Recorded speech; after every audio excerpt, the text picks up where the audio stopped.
पोलादपूर येथील राष्ट्रीय महामार्गावरील वाढते अपघात कमी करण्यासाठी RPIचे कोकण विभाग उपाध्यक्ष सुदास मोरे आक्रमक। राष्ट्रीय महामार्ग क्रमांक 66चे रुंदीकरण होत असताना पोलादपूर ग्रामीण रुग्णालय ते एसटी स्टँड पोलादपूर या परिसरात अपुरा सर्व्हिस रोड, शाळकरी मुलांसाठी स्कायवॉकची नसलेली व्यवस्था, ग्रामीण रुग्णालय पोलादपूर येथील रोड क्रॉसिंग गैरसोय आणि रस्त्याच्या दुतर्फा असलेल्या आंबेडकर नगर, रोहिदास नगर, हनुमान नगर येथील शेतकरी आणि सामान्य नागरिक यांची वर्दळ यामुळे मागील 4 वर्षात या पट्ट्यात मोठे अपघात होऊन 12 जणांना आपला प्राण गमवावा लागला आहे, तर 40 लोक गंभीर जखमी झालेले आहेत आणि अपघाताचे सत्र वारंवार चालूच आहे।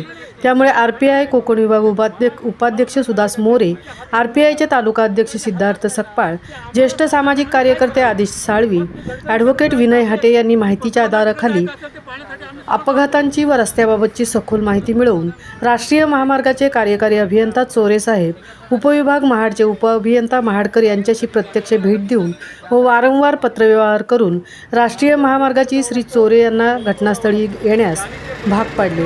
यावेळेस ग्रामीण रुग्णालय पोलादपूर व शेजारी असणारे हनुमान नगर, तसेच रुग्णालयाच्या पलीकडे पूर्वेस असणारे आंबेडकर नगर, रोहिदास नगर, दुतर्फा असणाऱ्या Vidyamandir Poladpur, Mahadik English medium school, Yashwant English medium स्कूलमधील हजारो विद्यार्थी आणि रुग्णालयात येणारे रुग्ण यांचे नातेवाईक यांचा अपुरा सर्व्हिस रोड याबाबत स्कायवॉकची नसलेली व्यवस्था आणि रोड क्रॉसिंगची गैरसोय यामुळे या सर्वांना आपला जीव मुठीत घेऊन रस्त्यावरून यावे लागत आहे। विद्यार्थी व नागरिकांची गैरसोय होत आहे। भविष्यात यावर ठोस उपाययोजना केली नाही तर अपघातांची संख्या यासह बळींची संख्याही वाढणार आहे आणि अपघातांची मालिका अशी चालूच राहील। ही गंभीर बाब प्रत्यक्ष घटनास्थळी राष्ट्रीय महामार्गाचे चोरे यांच्या निदर्शनास सुदास मोरे यांनी आणून दिली आहे। यावेळी अभियंता चोरे यांनी ग्रामीण रुग्णालय पोलादपूरच्या दिशेचा सर्व्हिस रोड आपण पाऊस थांबताच योग्य तो पत्रव्यवहार करून हॉस्पिटलपर्यंत वाढवून घेऊ। ग्रामीण रुग्णालय पोलादपूर येथे सिग्नल यंत्रणेसह रोड क्रॉसिंगची व्यवस्था करणार आहोत आणि मोठ्या संख्येने विद्यामंदिर पोलादपूर येथे जाणाऱ्या विद्यार्थ्यांची पालकांची सोय होण्यासाठी स्कायवॉकची पूर्तता करू।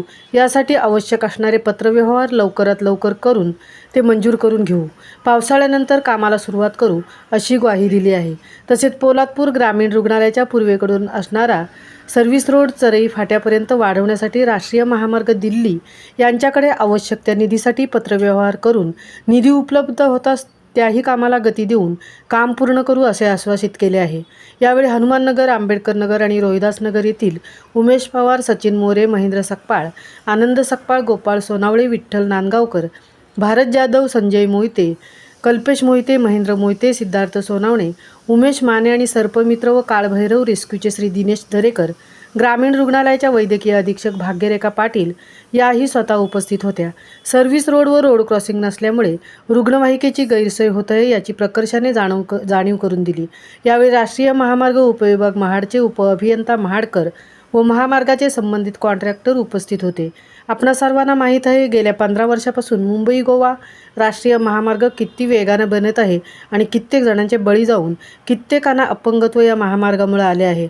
मात्र आता तरी प्रशासनाला जाग यावी, या पोलादपूरकरांच्या मागण्या लवकरात लवकर मान्य कराव्यात आणि कामास सुरुवात करावी ही विनंती पोलादपूरकरांच्या वतीने RPI कोकण विभाग उपाध्यक्ष सुदास मोरे यांनी राष्ट्रीय महामार्गाचे सर्व अभियंता चोरे यांच्या माध्यमातून शासनाला केली आहे। पावसाळा संपताच या कामांना सुरुवात केली नाही तर मात्र मोठ्या प्रमाणात येथे जनआंदोलन छेडले जाईल असे RPIचे तालुका अध्यक्ष सिद्धार्थ सकपाळ यांनीही यावेळी इशारा दिला आहे। महामुंबईसह धनराज गोपाळ, पोलादपूर।